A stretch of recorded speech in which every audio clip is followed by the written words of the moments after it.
कानपुर नाम के गांव में राधा नाम की एक लड़की अपने भैया भाभी के साथ रहती थी। राधा की भाभी कमला स्वभाव की बहुत खड़ूस और अत्याचारी थी।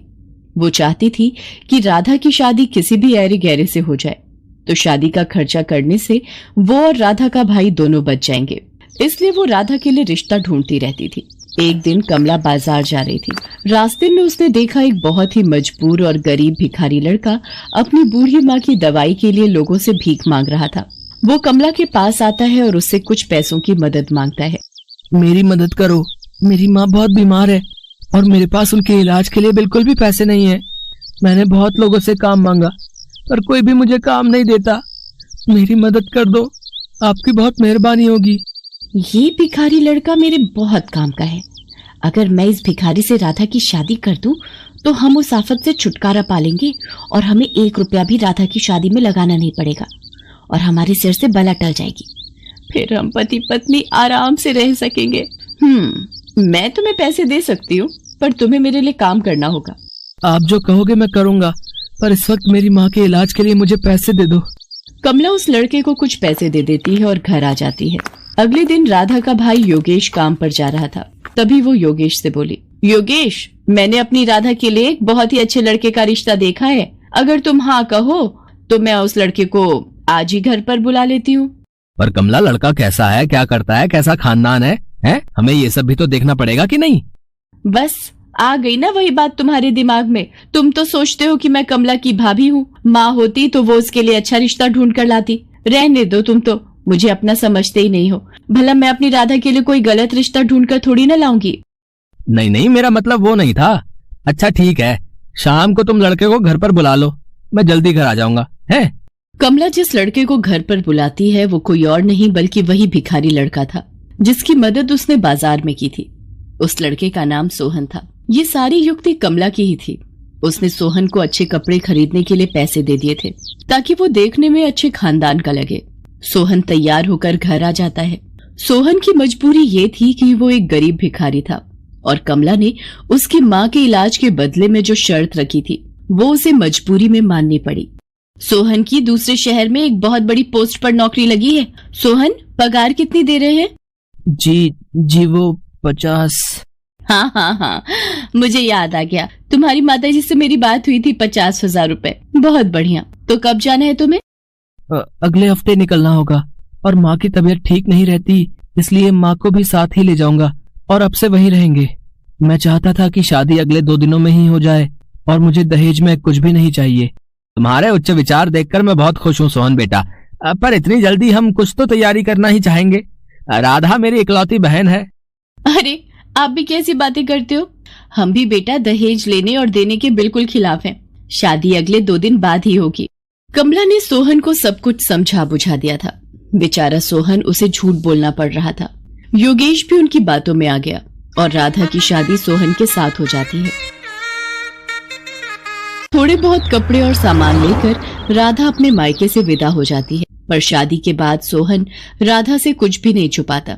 वो उसे शुरू से लेकर आखिर तक की सारी सच्चाई बता देता है। और ये है सारी सच्चाई राधा। तुम अगर वापस अपने भैया के पास जाना चाहती हो तो मैं तुम्हें नहीं रोकूंगा। कमला भाभी ने मेरी शादी भले आपके साथ किसी भी तरह की हो, पर आप मेरे पति हैं और माँ जी मेरी माँ है। आप दोनों जहाँ रहेंगे मैं वहीं रह लूंगी। मैं वापस जाकर अपने भैया को और कष्ट नहीं देना चाहती। राधा सोहन और उसकी माँ के साथ दूसरे गांव के लिए चल पड़ती है। राधा के पास जो थोड़े बहुत पैसे थे वो खर्च हो गए। सोहन और राधा मिलकर गांव के पास ही एक झोपड़ी तैयार कर लेते हैं और राधा अपनी सास और सोहन के साथ उस झोपड़ी में रहने लगती है। सोहन के पास कोई काम नहीं था, इसलिए वो राधा के साथ मिलकर जंगल से लकड़ियां काट कर लाता था और उसी को बेचकर वे गुजारा करते थे। एक दिन सोहन और राधा जंगल में लकड़ियां काटने गए हुए थे। अचानक बहुत तेज मूसलाधार बारिश हो गई। वो दोनों कुछ देर जंगल में ही रुक गए। तभी उन्हें किसी के कराहने की आवाज आती है। वो दोनों देखते हैं एक गहरे गड्ढे में एक बूढ़ा व्यक्ति गिरा हुआ है और बहुत ही कमजोर हालत में है। राधा और सोहन किसी तरह से उस बूढ़े व्यक्ति को गड्ढे में से बाहर निकालते हैं और अपनी झोपड़ी में ले जाते हैं और उस बूढ़े व्यक्ति की बहुत सेवा करते हैं। अगले दिन बूढ़े व्यक्ति को होश आता है। तुम दोनों ने मेरी जान बचाकर मेरे ऊपर बहुत बड़ा एहसान किया है। मैं पेशे से एक जादूगर हूँ। जंगल के रास्ते घर जा रहा था गड्ढा झाड़ियों से ढका हुआ था। शायद किसी ने जंगली जानवर को पकड़ने के लिए ही वो गड्ढा खोदा था। पता नहीं, शायद बारिश में नजर नहीं आया और मैं उस गड्ढे में गिर गया। तुम दोनों वहां नहीं आते तो मैं शायद बच भी नहीं पाता। बाबा, ये गरम गरम हल्दी वाला दूध पी लीजिए। अच्छा, तुम सब यहाँ रहते हो? सोहन उस बूढ़े जादूगर को अपनी सारी बात बताता है। अब तुम सबको परेशान होने की कोई जरूरत नहीं है। आज से ये झोपड़ी एक जादुई आलीशान झोपड़ी में बदल जाएगी और तुम जो कुछ भी मांगोगे वो पल भर में पूरा हो जाएगा। इतना कहकर वो बूढ़ा जादूगर वहां से चला गया और उनकी वो झोपड़ी आलीशान बन गई।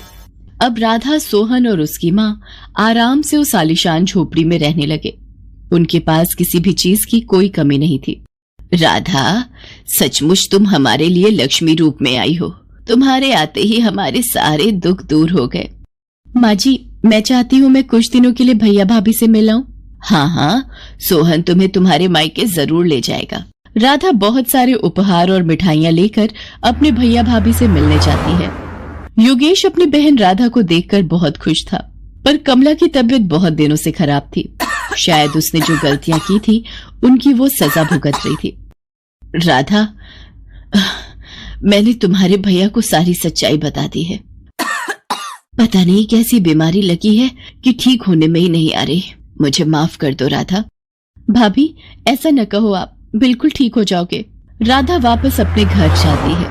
मेरी भाभी की बीमारी दूर हो जाए, ऐसी दवा मुझे मिल जाए। राधा वो दवाई अपनी भाभी को पिलाती है और उसकी भाभी बिल्कुल ठीक हो जाती है और राधा को गले लगा लेती है। उस दिन से राधा अपने परिवार के साथ खुशी खुशी जीवन बिताने लगती है।